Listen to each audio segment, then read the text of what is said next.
Hello, my name is Jeff Sapelli, and welcome to the Walt Wines Happy Hour. I'm super excited to be here today with you after a little bit of a hiatus and taking some time off.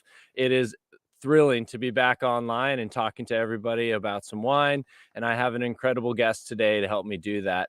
Um, Before I bring her on and let you know who that is, I just wanted to mention that we are in full bloom right now as far as it goes in Napa and Sonoma.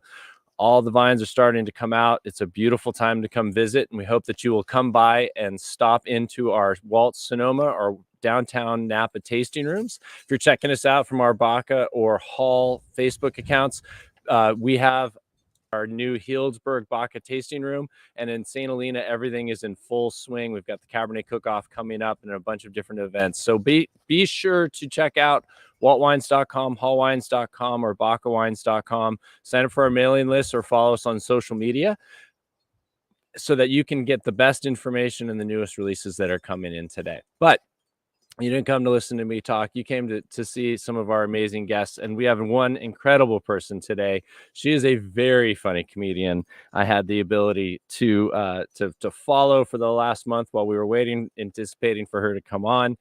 She is the top three. She's the top woman comedian interview show. Her show is The Juicy Scoop. She was the writer for Chelsea Lately, and she's done a bunch of other things. So please help me welcome Heather McDonald. Hello. Hello, Heather. How are you today? I'm good. Thanks for having me. Scoop. I've got the scoop. Just recording the show that goes up tomorrow. Just finished that. Okay. And I had a couple great interviews. So yeah, good day. Good way to end the day. Cheers. Well, I brought you a little juice. So cheers. A little Pinot Noir from the Willamette I love Valley. a Pinot Noir. Yes, this is very good. Mm-hmm. Is there wine often at the table at the McDonald family? A little too often. Okay. No, yeah, we love cabs and Syrahs and Pinot Noirs and yeah, all of it. And I saw that you celebrated Easter with your family last weekend. At least I was, following you on Instagram. Was there any wine on the table for Easter that day? Oh God. Well, the actual Easter, I think I finally was like, I have to take it down a notch because we had really celebrated Easter Eve, and the DJ at Mammoth starts at 2. So we did that both Friday and Saturday, and then Saturday, then we went to another place and had some wine and apps, and then we went to another place for dinner with some people in a private room. And like I said, it was the best time I've ever had in Mammoth because I didn't ski and I just drank. So it was really good. That's cool. Kind of my kind of vacation. I like it. I love Mammoth. It's tough for us Northern California people to get there. We have to literally snake around through Reno and Nevada. But when I lived in Santa Barbara, that was my home hill. So yeah, that's the easier way to. Yeah, you guys have Lake Tahoe and stuff to go to. It's probably easier to go there. We do, and I'm not going to throw too much shade on Tahoe, but Mammoth's a much better mountain. So you have the benefit of the better mountain for sure. That at least as a diehard skier, that's how I look at it. Well, so you're an incredible comedian. I've watched a few of your shows over the last month while we were waiting to come on. Did you always how did you get into it? My cousin Chris is trying to break in right now in LA, and I talked to him a lot about how he does it. Did you always want to be a comedian, and how did you get into the comic scene, I guess is the best way to put it? I definitely knew at a young age that I was funny and I liked telling stories and imitating my friends and teachers. And I actually had a teacher in high school that said, I can't, why are you going to USC? You should just be a stand-up. And that was like the first time someone really said that. And I thought, well, how would people that don't know who I am find what I'm talking about funny? I couldn't understand that. So then I went to college and the best thing was we'd go out on Thursday nights. That was like our big party night. Yeah, and we'd have fraternity, sororities parties. And Friday morning in my sorority house, I would recap the whole night and going to the bar after and act out what I observed. And I would just remember girls would be like, did I miss the breakfast with Heather? And I Oh, remember okay. sitting there going, as we got close to graduation, I was like, "I just wish I could make this a job. Like, how do I do this?" So then, like about a year later, my friend made me take a class in stand-up comedy that was offered in like a local paper called The Learning Okay. Annex. And at the Uh-huh. end of the class was one night, and then the lady kind of was doing it to like get you to sign up for 6 weeks. And at the end of 6 weeks, you would have a show at an improv. Okay. And I just knew that would be the only way that I would ever do this thing that my family wanted me to do, my friends wanted me to do. I'm like, if I have like a real deadline and invite people, that'll force me to get that first set up and doing it. And that's what I really tell people do. Take classes, kind of have a Mhm. routine. And then if like for your cousin who's actually doing it, Yeah. just write and try stuff all the time. And what's great is social media didn't exist when I started, but you can kind of just write a joke on Twitter or Instagram or Yeah. Facebook and kind of see the feedback. And like you kind of have ability to test stuff, whether it's like through TikTok or whatever, and kind of see like what works, what gets a reaction. But I would tell people I don't think you should put your actual you doing stand up at a club. I would not post that until Yeah. you're like 2, 3 years in. That's my advice. But definitely like do do TikToks and jokes and all that on social media, but not the actual being on stage. Once you're doing that, you should be at a place where you like look good and professional because people will always remember that first time they saw you do stand up. And if it's not good, and then 3 years later you are really good, like, Yeah. it won't help you that they saw you too soon. Yeah, so it's basically don't burn out early. You Yeah. wanna peak and continue on, I guess, is the best advice for young comedians today? Yeah, I mean, I just think, just know that stand-up is different than a video. Stand-up is a totally different art than any other kind of thing. You're by yourself, and it's about telling your truth and being authentic. Don't try Mhm. to mimic other jokes or other characters of popular stand-ups because only you have your childhood to tell about or your story or your job at the Gap or Yeah. what you observe and what's funny, and only you have your point of view. So the most important thing is to get your point of view across to the audience, and if you can have a strong one of that, then it's very easy to, like, write materials, and then you get to a place where you're like, "Oh my god, that's a Chris Rock joke," or "That's a," you Got it. know, whatever. You like, you because you start to Jerry Seinfeld has such a unique cadence and point of view that you could, you just know what you're gonna get with him. Yeah, I love watching. I used to go to like the Laugh Factory. We would, a bunch of kids from Santa Barbara, we'd, jump in a car and, whatever we could afford in alcohol, drink it in the parking lot of, on Sunset and then head on in, right? And I Right, loved the early shows, watching people work through their you could tell they're working through material sometimes, right. especially when I'd be in Westwood. There was an open mic night at Westwood, and they would be working through their material, and you could tell they were working through it. They were willing to Right. just take a hard, no laugh, and they'd be like, okay, like, and then they would, peel off to something else. Um, Yeah. what's it like piercing through that? Like, that this is just like a work in progress kind of a piece, but you've got to test it, right? I mean, definitely my advice would be you put that stuff in the middle of stuff that's good, Okay. and that way sometimes it works and you try it. For me, I try something new like 3 times, and if it's not a hit, then I just give it up.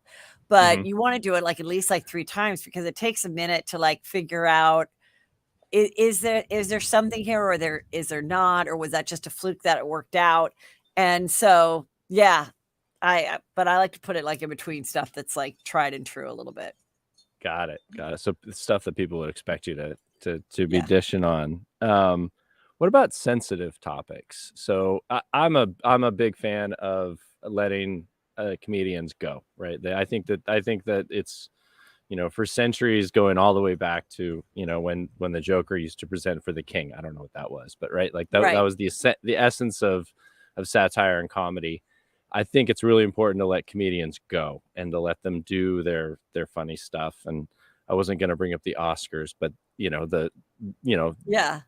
I think it's important. I think it's important to speak truth. And but how do you weave that? Like there's a very careful weave that comedians do to get the laugh on the obvious subject. I mean, I think though, as far as like sensitivity and like things to stay away from in this political climate, Yeah. I think I know it very well now, but that's because I've been doing it a long time and I'm very key to what is accepted and what's not in my podcast and also on stage. And Hmm. there's just certain things that just are not worth it. And Okay. so I'll text a comedian friend something and I'll be like, wish I could put this out there, but I'm not going to. So it's like there's group texts that can be funnier than anything you're going to Then see on yeah. stage between comedians because we're just like, we're not going to risk like losing it all for, Uh-huh. a joke. And like you Got it. can fight for it to an extent, but words change and subjects change. But I do think with the whole, Chris Rock slap thing, Will Smith, I actually think the pendulum has swung so far that kind of was a point where most Americans was like, wait a minute, this is an assault on free speech. And more importantly, this is assault on a whole profession that's been around since, like you said, since the time of Yeah. a court jester or whatever, Yeah. and we don't want that to go away. And I always just tell people, look, if you're sensitive, if you're easily triggered, as people use that word all the time, Yeah. probably going to a comedy club is not for you. And there's a million things to watch on TV. So don't watch Dave Chappelle's Netflix special. Watch a Right. documentary, watch a cute Disney movie. Like, I can't watch really graphic horror movies where people are being sliced open and stuff. It stresses me out. It's not an enjoyable evening. So I don't watch that. But Yeah. I don't Me then too. say nobody should be allowed to make horror movies, Yeah. So that's kind of what I tell people. Just find the things that make you enjoy. I think it's in the world of entertainment that you live in. It's about entertainment, right? We're Yeah. about being entertained. In the world of wine, we're about providing you with a really nice product, and hopefully you'll enjoy it in whatever way you would like to enjoy it. Yes. Excuse me. Sorry. Well, I want to talk about Juicy Scoop because I am as you if you ask anybody at the winery, this is a serious hole in my I guess my knowledge base. I'm a farmer in the ground making wine, serious wine guy, and I am not on current events. And your whole podcast is about interviewing people about current things that are going on in the world of entertainment. I think if I'm, Yes. Would you say that I'm characterizing this correctly? Yes. Good job. Thank you. So I wanted to ask you, with celebrity news, where's the best place to find this information? Like when you get up in the morning and Variety's, going bananas and all the different, I don't know how to put this, but all the different gossip columns. I don't want to. Right. Well, first of all, for the people watching this, the best place is listening to Juicy Scoop every Tuesday and Thursday and Friday on Patreon. And the episodes are long, so it can get you to and from your commute, get you cleaning your house, working out, whatever. I do cover all the hot stuff, but so my day all day is spent finding out what is happening. And so there's obviously news articles. Like right now, there's a huge trial going on between Johnny Depp suing his former wife, Amber Heard. And so there's a lot of people reporting on that. And you can watch that on Court TV. And but then I follow so many like micro Instagram and micro bloggers. And there's so many. What's so great about today is that it's not just one or two, like back 30 years ago, it'd only be People Magazine, and then maybe 20 years ago, Us Weekly or like, in the Inquirer. And now it's like there's so many that are specific. There's gossip sites for sports and there's gossip, or what, what's the juicy TMZ has a whole sports division. Yeah. I'm sure there's some people talking about all the juicy scoop that's happening with the wineries in Napa and Sonoma Valley and this person. And, they were mad at, we went to this restaurant and, so that part of it is kind of fun too. And then I just like to take whatever I find interesting as a story, and then I just kind of break it down and then go a little bit deeper into why I think this happened or the history of this star and who they dated prior to this person. And so it's not really like gossip. It's more exactly like juicy scoop, like just really kind of going deeper into what's going on and relating it to yourself. If a couple breaks up, Right. oh, well, remember that time that she won the Academy Awards and didn't thank her husband? I always thought that was weird. What was that ride like home? Were they competitive with each other? That can happen in a regular marriage, not Uh-huh. Yeah. stars, and kind of just, and that's what I think makes it interesting, is that it opens for larger conversations that people could relate to. Yeah. No, I'm always fascinated. You were talking about relationships. So the one that comes to mind for me was, Bennifer, I guess is what we used to Yes. call them. And now they have They're just do you call Bennifer 2.0. They're just Bennifer 2.0 because now they're engaged for the second time. is this a sequel? This is a full-blown sequel. So what's going on with that? Well, for people that don't remember, they fell in love, and she kind of changed him from his like Red Sox Boston cash look. She slicked back his hair, and they were dressed up, and they were riding Bentleys around every week and shopping, and people called them Bennifer, and they got engaged. She got this beautiful pink diamond, and then he got That's caught. right, the pink diamond. I forgot about the pink diamond. Right, the pink diamond was a unique thing. Yeah. And I think he got caught, from what I remember, allegedly. I want to say there was some indiscretion or something on his part.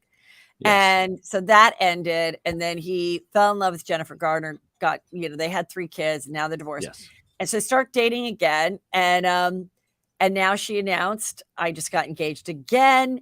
And this time it's this like lime green kind of Jolly Rancher apple flavored like ring that's supposed to be worth $10 million. I do not think it's that pretty, but I went down the history, and this is her 6th engagement ring. I think I have 6. I'm going to take that because I don't know. She was married once to some guy nobody knows. Then she was married, and she was engaged and married to this dancer named Chris Judd. Then she was engaged and married to a guy named Mark Anthony. So now we have 3 rings. Actor Mark Anthony, I remember that. Then she dated this guy Casper, and but I don't think they ever got hitched. I don't think they ever got engaged or married. Then she got engaged to A-Rod, right? That's the one I'm definitely clear on.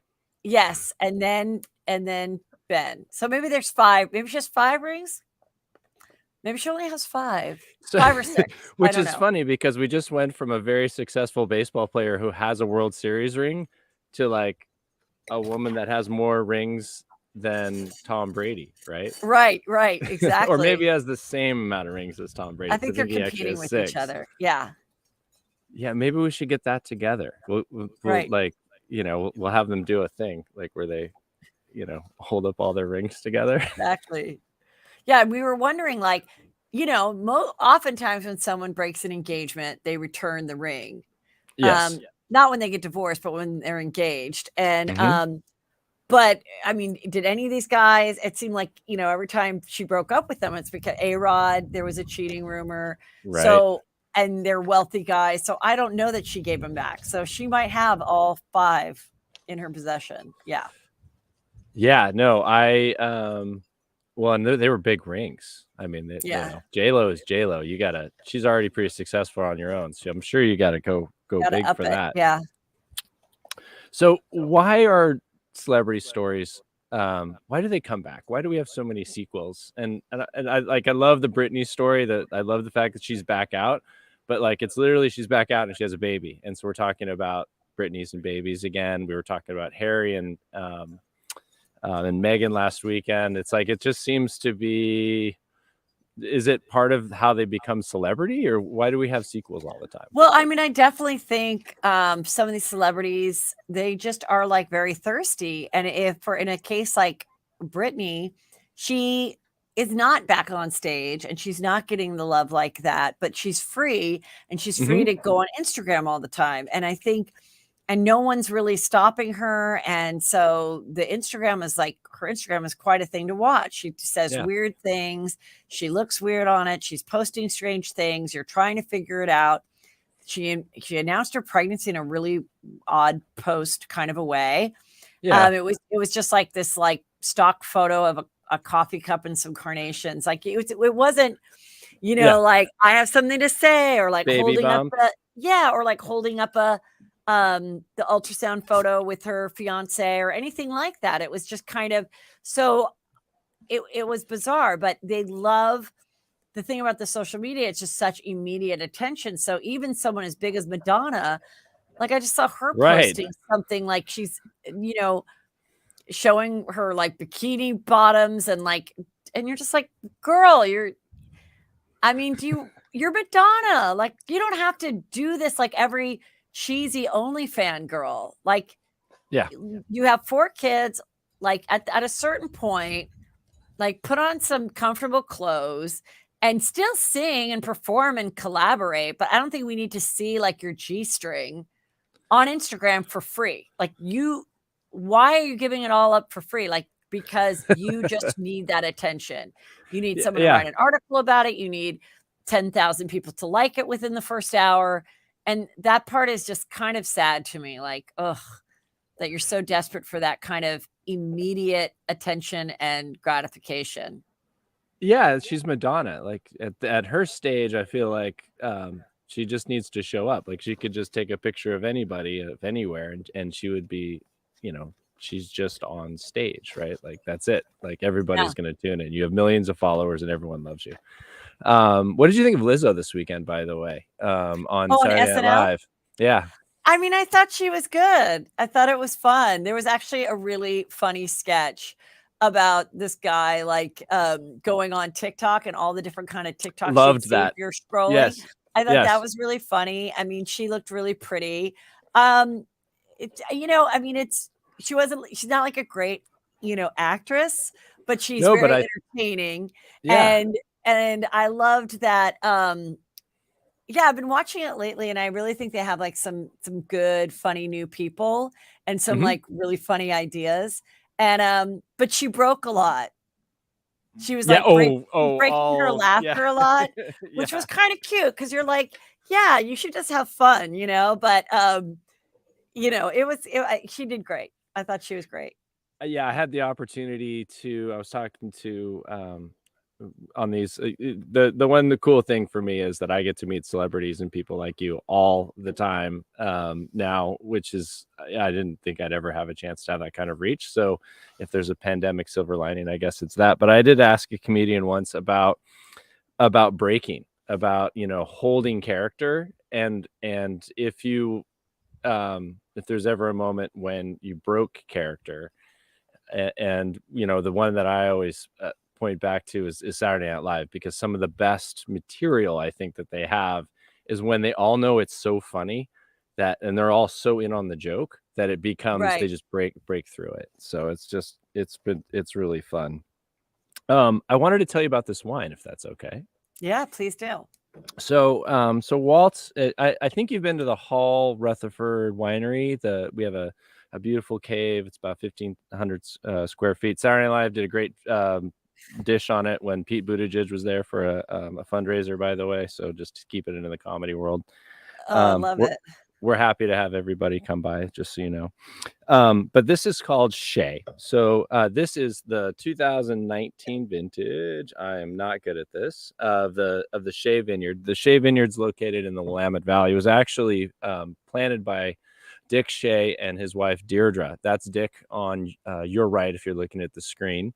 That's Megan Gunderson. She's our winemaker, vice president of winemaking up the middle, and that's me on the left. This is a steep hillside vineyard that's located about 45 minutes south west of the town of Portland. Big hillside. So think about when you were in Mammoth, Black Diamond slopes. And it produces wines from the Willamette Valley that have a little bit more flavor. So I'm interested in your take on the wine, because Willamette Valley is known more for having a leaner style, a more delicate style. The fruit's more, red, effusive, but this actually has a little bit of concentration, And I know I just used a whole bunch of winemaking terms, so if that just went like this, that's okay. But what's your take on the wine? Well, I mean, I really like it because, I mean, I talk about Chardonnays a lot, but I definitely, Oh yeah, I like Chardonnays a lot, but I also really like reds, and I really love like you. Pinot Noirs because I feel like it's more like the cocktail version of the red wine family. Like, Okay. definitely you can have it, it just feels lighter, so it goes what better with lunch or to start the evening off with. Like, Hmm. I feel like a cab is like really heavy to start your night off. Like, that's almost, I kind of just reserve that for like the red meat or, Uh-huh. a heavier pasta dish or something. And so and I just and I also kind of like it, like, it's pretty warm where I live, but I sort of like it on like a little bit of a colder day Hmm. at like 4 o'clock. I have a Maybe wine for while it's every possibly hour. raining in Marin County. Yeah, like I just feel like it's like the perfect wine for that. Okay. I absolutely agree with you on I everything just you said. you talk about like all the elements of wine. I just talk about like the outfit, the weather, the Uh-huh. stemware, and like how I feel like it would vibe with what's going on. Are you so this is a stem you're using. Do you Mhm. typically and I'll let you finish the wine. My Oh, wife well, is we have a different I don't know stemless if this is the only. appropriate step, but this is the kind of wine glass I like the most. I Okay. don't like the trend of people just having the wine glasses that don't have a stem. Mhm. I'm with I you. don't like that. I mean, I think the whole fun Can is you this and balance? not having your hand, like, warm it, Mhm. so I failed my sommelier exam because I was holding the glass or my fingers too close to the glass. That's how I failed. failed it. Oh my Failed. god. Like, well, there was another terrific story where I forgot the name of the wine, but the one I go with was Okay. I was just holding it too close. Yeah, if you've ever taken that exam, it's pretty intense, and they don't. It's merciless. They don't take any prisoners. That's why there's Oh, only a okay. certain number of them in the world. How long So do you have to study? Like, what's the tr but leading up to taking the test, what does it it's an involve? so at the level I was going for, so certified, and then you go to advanced. The level I was going for, you're not expected to know, the vintage, the exact place it was grown, and that's like the highest level. These people have just insane olfactory senses. They have really good palates.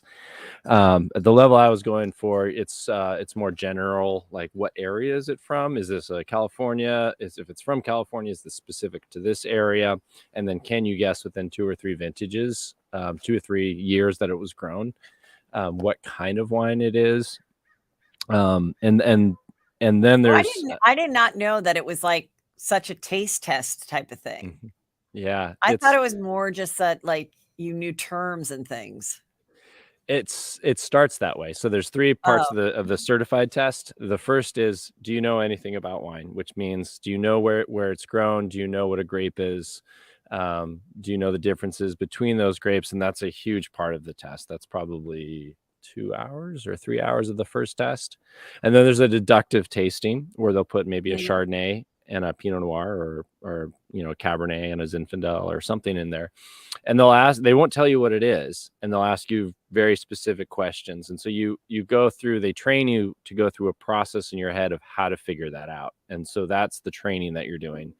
And and the sad part of that training is you only can do that by drinking wine. So you Oh, basically drink a lot of wine. I love it. That One of the master somms, I asked him a question once. I said, so how do I get better at this if I'm gonna pass? And he said, you just got to sit down and drink more wine, Jeff. And I was Yeah. like, okay. And then there's also a service exam. And the service exam, for me, because I was in the wine industry and I had left restaurants about 3 years before that, I it just I wasn't. It has to become muscle memory for you to get through that last part. And so there's, the proper way to open a bottle of champagne, the proper way to present a bottle of wine, a proper way to present a really old bottle of wine. And in the champagne portion, they had given me a bottle that had a really difficult cork.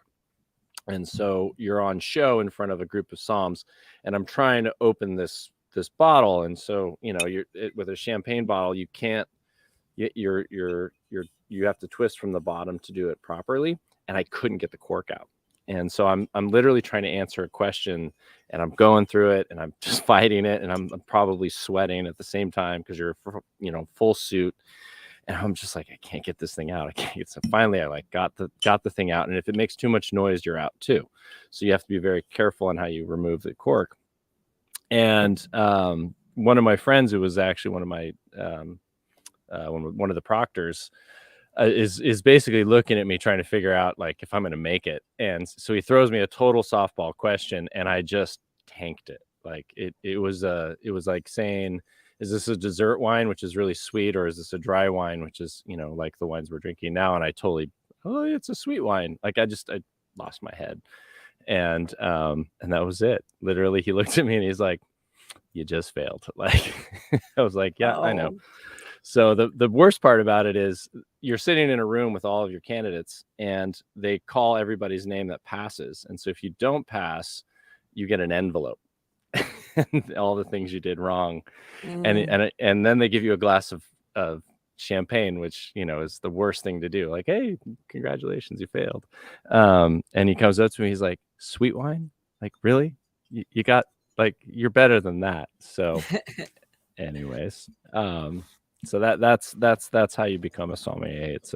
It's a tough profession. The men and women that get through that, I have lots of respect for, because I'm just happy to make it now. That's where I'm at. So good.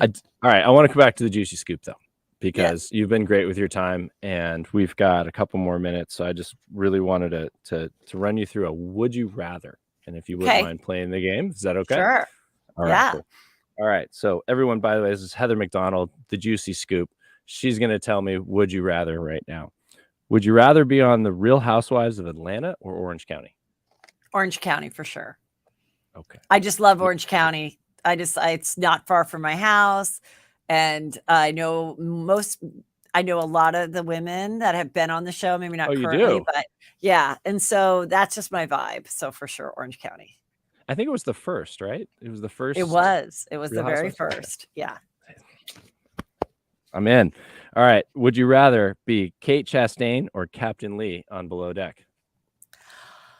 Oh my God. I mean, Kate Chastain for sure. Kate, I've hung out with her as well. And she's really funny. And even though he's the captain, there's no way that I can captain a ship. My husband actually became a captain during this past COVID.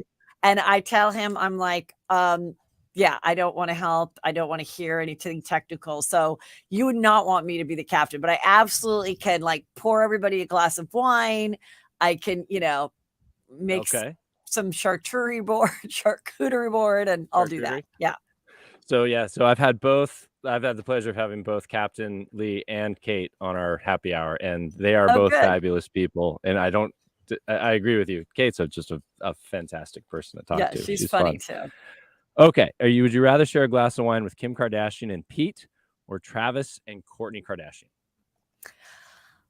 Well, probably Kim and Pete, just because, first of all, I know both Kourtney and Kim, but I think because I'm a comedian, I do really think Pete Davidson is funny and has a really fun charm. So I think it would just be a more fun conversation to kind of ask him questions as well, as well as getting some free skims out of the visit. So yeah. Some free skims. All right. Yeah, I like that. All right. And the last one, I got two more. If you were to host and be invited to host an awards show, would you rather host the Oscars or the Grammys? Honestly, neither, but probably. It's a hard job. Comedians. I don't know how you do it. The Oscars, there's just too much pressure to either be funny or whatever. There's a lot of movies to watch. I think it'd be easier to familiarize myself with all the people up for the Grammys.